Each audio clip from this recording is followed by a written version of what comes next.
J'ai trouvé un petit peu d'ombre à l'Arche de la Nature et ça fait du bien puisqu'il fait près de 34 degrés au Mans. Et j'ai découvert en plus de ça une nouvelle façon de découvrir l'Arche de la Nature comme on ne l'a jamais vu. Une promenade en calèche et j'ai le plaisir, l'honneur, l'avantage de vous présenter mes nouvelles amies. Elles sont juments toutes les deux, Harmonie à ma gauche et puis Océane à ma droite. Tu fais la gueule ? Non, non, elle fait pas la gueule, elle se concentre puisqu'on va faire une petite promenade, enfin une très grande promenade pour elle. Nous allons nous diriger vers la ferme. Enfin bref, c'est magnifique, il va y avoir plein de choses, un paysage splendide. Je vais tout de suite rejoindre Cédric Le Breton qui est pas loin derrière normalement. Ah, il n'y a pas la tenue verte aujourd'hui. Bah non, j'ai mis le polo, regardez, blanc. J'ai failli pas te reconnaître. Mais bon, j'ai mis la casquette aussi en même temps. C'est pour ça, t'es incognito. Alors il faut juste que tu montes la... Regarde, voilà. Sinon Romuald, il dit on ne le voit pas et on ne reconnaît pas. Voilà, bah, ça va mieux là, c'est bon. C'est bon. Parfait. Et ben voilà, je suis très content de venir découvrir cette promenade à l'Arche de la Nature de cette nouvelle façon que je ne connaissais pas encore. On peut venir en calèche ici. Alors c'est vrai qu'habituellement vous venez quand il y a une manifestation. Là c'était de montrer ce qu'on peut faire tous les week-ends d'avril à octobre et tous les jours en juillet et en août, sauf le lundi. En se promenant comme ça à l'Arche, on prend la calèche, on fait le tour soit entièrement, donc 1h15 de calèche, 1,50 €, c'est quand même pas cher. C'est pas cher. Gratuit pour les enfants. Ou on s'arrête comme un transport en commun à la ferme, sur un parking. Voilà. Donc là on va s'arrêter à la ferme et voir ce qu'on peut découvrir à la ferme comme type d'animaux, et puis découvrir aussi le jardin potager. Avec grand plaisir. Qui est-ce qui conduit? C'est toi? Alors non, pas du tout. Non. Je suis pas assez qualifié. Donc on a un chef d'équipe, Jean-Luc Vacle, et puis... Voilà. Jean-Luc, venez. Oh, de toute façon, on serait obligé de parler pendant la promenade, donc vaut mieux le faire maintenant. Ça va bien? Très bien, merci. Donc alors vous allez conduire, enfin diriger les juments pendant 1h30 à un parcours que vous connaissez par cœur. Par cœur, et même les chevaux, ils le connaissent par cœur, quoi. Ouais, donc on fait 3 allers-retours dans l'après-midi, quoi, et voilà, quoi. Elles sont gentilles. Ils sont très gentilles. Elles sont belles aussi. C'est les plus anciennes de la ferme, alors, donc ils connaissent le parcours par cœur. Elles sont chez elles ici, elles sont chez elles, ouais. Ça fait combien de temps? 13 ans. 13 ans. 14 ans exactement. 14 ans. 14 ans. En tout cas, elles bougent pas, elles sont... Elles connaissent leur travail par cœur, quoi. Bah, c'est parfait. Bah, est-ce qu'on peut monter avec vous? Ah, pas de problème, oui. D'accord. Et Elodie aussi. Elodie, vous me présentez Elodie. Bonjour Elodie. Bonjour. Ah bah attendez, je vais venir vous rejoindre quand même pour vous dire bonjour. Hop. On est bien ici Elodie? Oui, Il y a un petit peu d'air en hauteur, c'est pas mal. Tout à fait. Donc c'est vous ou c'est Jean-Luc qui allait diriger? Alors là, au long de l'après-midi, en fait, on se relaie. D'accord, chacun son tour. Tout à fait. Et bon, elles obéissent bien, il n'y a pas de souci? Oui. D'accord, ça va vite ou pas? Ah non, on va vraiment, c'est au pas, donc petite balade tranquille. Ok, bah, c'est parti alors, c'est quand on veut. Allez, on monte tous, on va se mettre à l'arrière, tiens, ça va être plus facile. Allez, c'est parti. Eh ben ça y est, c'est parti, tout tranquillement. Voilà, au pas du cheval percheron. Ça c'est bien, et puis en plus on est à l'abri si jamais il pleut, ça risque pas d'arriver aujourd'hui. Je pense pas, plutôt à l'abri du soleil. À l'abri du soleil, ouais. Du soleil ou de la pluie, on est bien. Et donc là, on profite du paysage, on peut prendre des photos. Oui, on peut tout à fait prendre des photos. Il faut savoir que cette carriole, elle tourne aussi en semaine avec les scolaires. Hein, on accueille beaucoup de scolaires, plusieurs milliers tous les ans. Donc voilà, c'est pas uniquement réservé aux particuliers. Et là, je vois à côté de Romuald, il y a même un klaxon. Petit klaxon, oui. D'accord. Alors, je vois qu'Elodie est en train de diriger les juments avec la petite baguette là. Oui, alors on va lui demander justement parce que... Ouais, on va lui demander à Elodie. Alors, ou à Jean-Luc. Je viens à côté de vous pour vous demander comment ça s'appelle la petite baguette là. Celle-ci là? Ouais. C'est le fouet. C'est le fouet tout simplement. Tout simplement, c'est un cheval qui avance moins vite que l'autre, donc on lui donne un petit coup de fouet pour qu'elle avance un petit peu plus vite, pour qu'elle soit à la même cadence, quoi. Est-ce que vous en avez un en double pour moi, que j'en prenne un pour Romuald pour qu'il puisse aller un petit peu plus vite de temps en temps, hein Romuald? À la rigueur, on va vous l'offrir. Hein. Ah bah ça c'est super sympa. Oh merci. Ah les reportages ça va se faire très vite maintenant, vous allez voir. Ça va aller droit. Bon Jean-Luc, je vais aller voir un petit peu derrière comment ça se passe, parce qu'il y a des visiteurs qui sont avec un sourire jusqu'aux oreilles. Comment ça va? Ça va très bien. Vous êtes combien là? On est 4. Donc 4, vous ici 4. Derrière, ça va bien derrière? Très bien. Il y a une bonne ambiance ici. Très bien, très bien. C'est la première fois que vous découvrez la promenade en calèche? La première fois, par l'intermédiaire de ma sœur. Ah bon, c'est votre sœur qui connaissait? Oui, Je connais, oui. Vous avez déjà fait? Oui, c'est très bien. C'est super. Vous vous arrêtez ou vous faites tout d'un coup, vous? Non, on s'arrête. On va s'arrêter. Il paraît qu'il y a une buvette à un moment. Oui, c'est ça, oui. J'ai retenu ça. Avec des produits bio, enfin plein de choses très très bonnes. Puis il y a la ferme à visiter aussi. Vous êtes d'où? Vous êtes du Mans? Du Mans, oui. D'accord, où ça? Rue du Pré, D'accord, on saura tout comme ça. derrière la rue Voltaire. Mais je vois bien. Vous voulez pas mon numéro On de va téléphone? prendre le téléphone avec. Et puis un chèque aussi si vous avez. Non, Voilà. non, parce que Vous voyez, là, je suis pas là. Hein. D'accord. non, parce qu'il y a beaucoup il y en a beaucoup qui comprennent l'ancienne clinique du Pré, la rue. Mais non, Mais non, c'est oui. derrière la rue Voltaire. Voilà, c'est ça. D'accord. Ok. Bon bah c'est parti alors. Hein, je vais vous laisser tranquille un petit peu, puis je vais essayer d'avoir quelques explications. Si vous voulez que je demande quelque chose, n'hésitez pas. Hein. D'accord? Bon. Et ah ouais, je t'ai pas demandé comment. Bah oui, oui. Comment ils s'appellent les deux petits? Gauthier. Et Antoine. À tout à l'heure. Qu'est-ce que c'est reposant, Cédric? Ouais, on a le temps de découvrir le paysage, de se relaxer aussi, hein, bien. Et on découvre différentes parties de l'Arche de la Nature. Donc là, on arrive au niveau du verger de pommes à couteau. On a un autre verger de pommes à cidre qui nous permet justement de faire notre jus de pomme qu'on vend toute l'année. Hein, À la buvette. et qu'on peut déguster aussi à l'estaminet. Ouais, à la Voilà.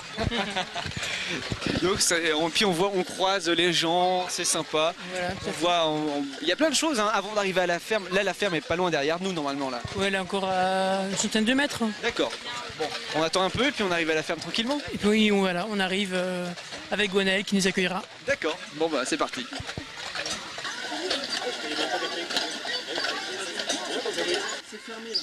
Eh ben ça y est, on est arrivé à la ferme, Cédric. Tout le monde descend. Hop. Visite de la C'est ferme. parfait. Voilà, on peut enfin maintenant se découvrir les jambes. Voilà, et en plus on n'est pas Sympa. fatigué. Non, pas du tout. C'est parti, visite de la ferme. Voilà, on va aller voir Gwenaël, animateur fermier. D'accord. On va peut-être commencer par le jardin. Ah oui, c'est un des endroits préférés des visiteurs, hein. Un endroit vraiment de calme où ils viennent s'inspirer pour parfois leur propre jardin, trouver des techniques de culture ou des variétés de végétaux. Ils sont bons ici. Ah, ça sent très bon, ouais. Alors tu me présentes le... Gwenaël Lucier. D'accord. Gwenaël, bonjour. Bonjour, Ça va bien? très bien, très bien, On fait un petit tour de jardin rapide? pas de problème. Parce que c'est la saison, donc il y a plein de choses à voir, il y a plein d'odeurs, on le sent déjà rien qu'en Et oui, on est en pleine entrant. saison, on est au pied de la parcelle des aromatiques en plus, donc avec la chaleur, ça libère déjà de quelques bons parfums. Donc voilà, les gens commencent par cette première parcelle, petite parcelle des senteurs aussi, donc découvrent des volumes, des couleurs, c'est le principe du jardin aussi. Hein, voilà, Après il y a les légumes. Il y a les légumes aussi qu'on va retrouver un petit peu plus loin. Bon bah ça y est, on a les premiers légumes primeurs, on a les carottes qui sortent, on a les petits pois, on a les fèves. Donc voilà, on va commencer, on peut se faire plaisir au niveau du goût et montrer ça aux gens aujourd'hui, quoi. C'est uniquement pour visiter ou alors on peut vous interpeller pour avoir quelques conseils aussi pour jardiner à la maison? On peut nous interpeller, après nous on est là pour ça, il y a des animateurs mais il y a aussi le personnel du jardin qui peut être interrogé, et c'est d'ailleurs notre mission principale, hein, c'est de renseigner le public. Donc voilà, nous on est ouvert à toutes questions et on essaie de répondre à toutes ces questions-là, quoi. Ça fait du boulot parce qu'un jardin comme ça à entretenir, vous êtes nombreux? Alors il y a 2 animateurs jardin et 2 personnes sur la technique du jardin, ils sont une équipe de 4 sur toute la surface du jardin. D'accord, bah oui parce que là je pense qu'il faut y aller tous les jours dans le jardin pour, Et oui, pour là, qu'il soit entre- beau comme ça. Tout arraché à la main, il n'y a pas de traitement chimique. Donc oui, c'est beaucoup de travail. En tout cas le résultat est là, c'est magnifique. On continue, on va voir les animaux? Oui, pas de problème, donc Ok. C'est par là-bas. on va commencer par la basse-cour. Allez, basse-cour. On s'est arrêté évidemment devant les clapiers avec des lapins magnifiques. Il est beau le tout noir là. Hein. Oui, un lapin Rex. Rex. Le seul lapin sartois, enfin d'origine sartoise. Donc celui-ci est noir, mais après quasiment toutes les couleurs sont admises dans cette race-là. Donc elle a eu une nichée d'une dizaine de petits. Donc sous la chaleur, ils sortent d'ailleurs précocement du nid, mais ils vont retourner ce soir. Hein. Donc là, c'est des petits qui ont une semaine, quoi. Une semaine. Voilà, 8 jours. Et ils ressemblent à leur mère. Hein. Oui, oui, celui-ci va être noir. Après, on a 2 qui vont être bleus. Alors bleu, c'est une sorte de gris, hein, mais voilà, bon, c'est la génétique qui ressort, de la génétique ancienne probablement, quoi. D'accord. Et donc là, elle fait un terrier, enfin un nid avec Alors, ses poils. avec ses poils, tout à fait. Le jour de la mise bas, elle s'arrache du poil, elle stocke dans un angle ce poil plus du foin et de la paille, un nid bien chaud, bien douillet, sachant que la mère ne va jamais sur son nid. Les petits doivent rester au chaud, donc dans ce nid douillet, mais c'est pas la mer qui les réchauffe comme les petits poussins ou des canetons par exemple. Oui, parce qu'elle est toute seule dans son coin. Elle est toute seule dans son coin. Dans la nature d'ailleurs ça se produit comme ça, hein. Dans les trous, dans les terriers, les lapins sauvages ne sont jamais dans les terriers, quoi. Il y a juste les petits. D'accord. Bon, merci, on va voir les poules. Oui. Allez. Les poules qui sont là, ils chantent, ont une race particulière qui a disparu ou presque. Oui, tout à fait. Elle a totalement disparu, même dans les années 40-50. Il s'agit de la race Le Mans, donc on ne peut plus proche de chez nous. On est vraiment dans le berceau d'origine. Elle est dans son berceau d'origine. C'est pour ça qu'à l'Arche de la Nature, on se devait, à mon avis, d'essayer de la reconstituer, justement, puisqu'on est vraiment dans l'objectif de conservation du patrimoine.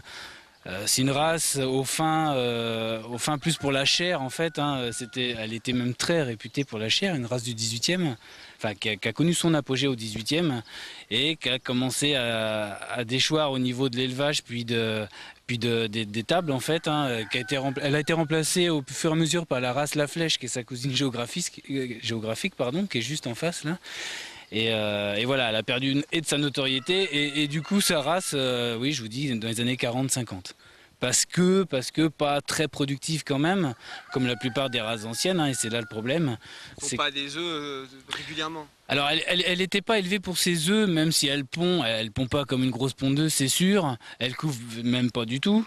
Elle était vraiment destinée pour la chair. Mais pour manger un bon chapon, par exemple, il faut 9 à 10 mois.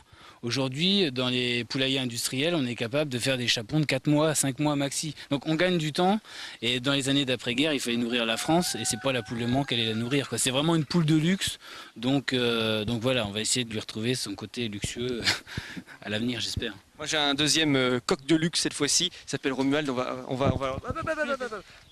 va l'enfermer, ça va nous faire des vacances. Voilà, merci. Et puis nous on continue la visite, à bientôt. On est gentil quand même, hein. On l'a libéré. Voilà. Et là cette fois-ci on est dans l'enclos avec, vous me les présentez? Avec des chèvres défaussées, donc un petit échantillon, hein, sur le troupeau d'une dizaine que l'on a. Donc pareil, une chèvre cette race est largement raréfiée, une race originaire de l'ouest de la France, chèvre défaussée, qui porte bien son nom parce que c'était un peu la chèvre du pauvre. Elle était attachée sur les piquets des bords des routes, dans les fossés notamment. C'était de l'herbe à pas cher et ça permettait de nourrir une famille quand même avec le lait qu'elle produisait. Donc voilà, c'est une chèvre, mais encore une fois peu productive et du coup qui a été abandonnée comme la plupart des races anciennes. Et c'est pour ça qu'il y a un objectif de conservation aussi à l'Arche de la Nature. Elles n'ont pas de prénom, c'est ça que je voulais savoir tout à l'heure, non? Si, mais alors je m'en souviens pas. J'ai toujours du mal avec les prénoms, donc que ça soit aussi bien avec les gens qu'avec les animaux. Hein, donc, Ok, et là vous avez attrapé des feuilles pour leur donner? Oui, c'est une petite friandise, hein, que ce soit des feuilles de buissons, d'arbres, de ce que l'on veut, tout ce qui change un peu de l'herbe, c'est une friandise, donc elles adorent ça. D'accord. Elles sont sympas, en plus on peut s'approcher. Oui, elles s'habituent à l'homme, elles voient du public tous les jours, donc c'est pas un problème pour elles. Et à côté il y a des moutons, puis il y a d'autres enclos plus loin avec encore d'autres animaux à découvrir. Alors il y a juste là les moutons à côté, effectivement. Après les parcelles sont vides puisqu'on fait des rotations, hein, pour permettre d'avoir de l'herbe tout au long de l'année. Ce sont des moutons de Belle-Île à côté, pareil, une race qui s'est largement raréfiée. C'est une race qui est assez longue à venir du point de vue viande, hein. Je parle assez longue à venir, qui est pas très grosse, donc finalement plus trop sollicité pour ça. Alors que ça en fait un mouton quand même assez sympa et exceptionnel même au niveau de la viande, hein, donc. Alors c'est vrai que ça fait bizarre peut-être de parler de la viande à l'Arche de la Nature, mais oui, c'est quand même. Mais quand on élève des races comme ça anciennes, faut pas oublier à quoi elles sont destinées. Donc voilà, c'est aussi l'objectif de conservation. Parce que le but de l'Arche de la Nature, c'est de montrer au public les animaux, mais aussi de les préserver. Tout à fait. Le but, c'est effectivement de les préserver, de sensibiliser les gens par rapport à cette préservation.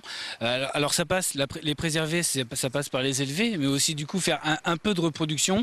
Alors l'Arche de la Nature est loin d'être un centre de reproduction pour les animaux. Il y a quand même un stress certain du public. On a peu d'effectifs aussi au niveau des reproducteurs. Donc voilà, on a quelques petits individus au printemps, des jeunes, mais voilà, c'est pas un gros élevage, hein. D'accord. Donc vous êtes ouvert pendant toutes les vacances, j'imagine? Oui, ça c'est vrai que c'est pas important. On est ouvert au public gratuitement. La ferme en elle-même est ouverte jusqu'à 20h l'été et 17h30 dès qu'il commence, je crois que c'est au mois d'octobre. Et par contre le site de l'Arche, lui, est ouvert tout le temps. D'accord, on peut venir à l'heure que l'on veut, Voilà, faire un la nuit, un footing le matin. n'importe quand, c'est ouvert. D'accord. C'est toujours un grand plaisir de venir découvrir l'Arche de la Nature. Habituellement, nous venons quand il y a des manifestations. Là, c'était assez agréable de découvrir l'Arche de la Nature avec moins de monde, avec Prendre le temps de discuter. Oui, c'est ça. Puis il faut savoir que c'est ce qu'on propose au quotidien, aux personnes, aux visiteurs qui souhaitent vraiment prendre un bol d'air vraiment sympathique. Merci. Les belles vents des moutons, c'est magnifique. Tout va bien. On fait Le bonheur, le paradis, juste à côté du Mans. Voilà. D'ailleurs, on pourra goûter tout à l'heure aux produits aussi de l'estaminet. On va y aller avec grand plaisir. Merci à tous les deux. Merci Olivier. Et à très bientôt. On revient, je crois, à la rentrée pour de nouvelles aventures à l'Arche de la Nature, découvrir encore plein de choses. Merci. Merci.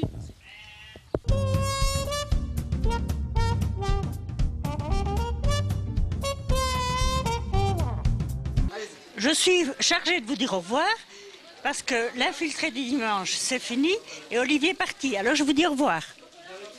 Ah, vous êtes parfaite, je vous garde pour me remplacer. Merci. À bientôt. Ciao.